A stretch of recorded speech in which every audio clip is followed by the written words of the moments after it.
SMEs,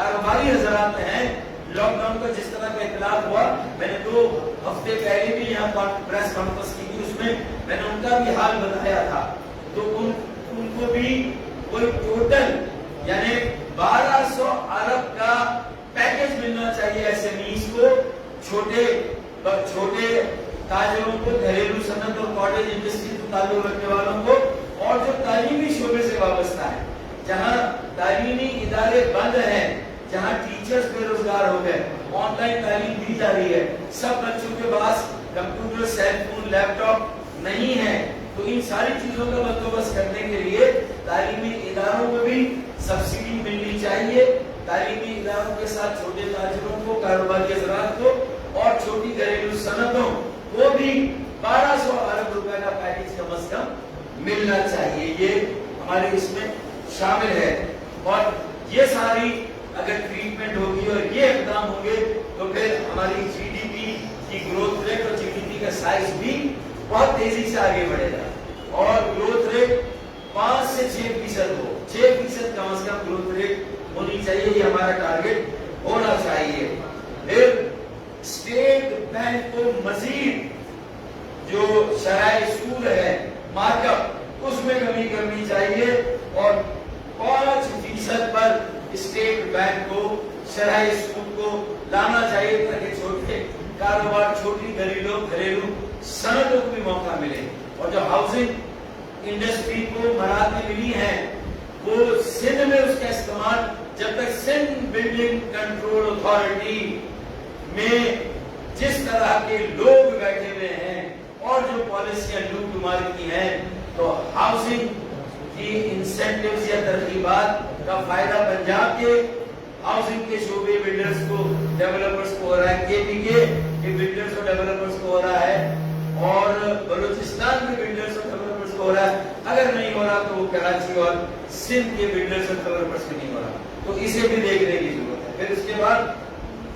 تیل پر ہنڈا ٹیکس، بھتہ، petroleum levy, P T I جب اپوزیشن میں تھی تو پیٹرولیم لیوی 10% کہتی تھی بھتہ ہے، ہنڈا ٹیکس۔ چودھری نثار جب اپوزیشن میں تھے،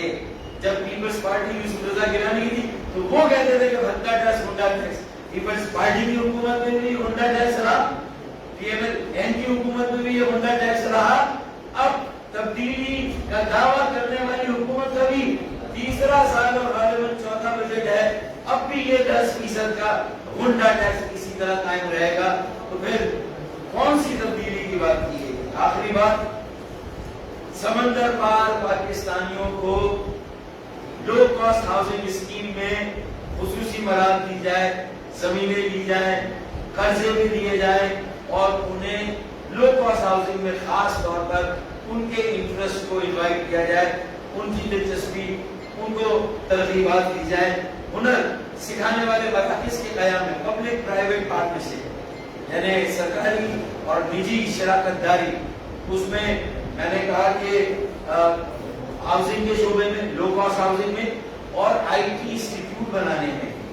جو ٹیچرز ٹریننگ انسٹیٹیوٹ ہے وہ بنانے میں، اسی طریقے سے جو ہے وہ اچھے ہنر سکھانے والے انسٹیٹیوٹ، ووکیشنل ٹریننگ انسٹیٹیوٹ، اس میں سمندر پاکستانیوں کو خصوصی دعوت دی جائے اور یہ بنائیں، کیونکہ وہ یہاں سے لوگوں کو ہنر سکھا کے ملک کے باہر لے جائیں گے، ہمارے زر ترسیل فارن ریمیٹنس میں اضافہ ہوگا، تو اس کی بھی ضرورت ہے۔ پھر آخر میں بحریہ ٹاؤن جیسے واقعے میں فی الفور انصاف کیا جائے، اس کے مرتکب افراد کو گرفتار کر کے قرار واقع سزا دی جائے، اور جو مالی نقصان کروڑوں کا، اربوں کا، بڑے لوگوں کا نہیں ہوا، انہوں نے تو زمینیں بیچ دی، نقصان ہوا ہے وہاں جو بیٹھے ہوئے ہیں، جنہوں نے انویسٹمنٹ کی ہوئی ہے، اور یہاں کی سمندر پار پاکستانیوں نے انویسٹمنٹ کی۔ اگر سمندر پار پاکستانیوں کی سرمایہ کاری کو تحفظ نہ دیا گیا، ان کی دلچسپی کو برقرار نہ رکھا گیا، تو پھر یہ اگر بحریہ ٹاؤن کا ایک سانحہ پورے پاکستان سے سمندر پار پاکستانیوں کو سرمایہ کو باہر لے جائے، واپس لے جائے گا، اور آئندہ سرمایہ کاری نہیں ہوگی، تو بحریہ ٹاؤن کے واقعے کو ایک مثال بنانا چاہیے، اور کمپنسیشن ازالہ دینا چاہیے جو بحریہ ٹاؤن میں پراپرٹی ڈیلرز تھے،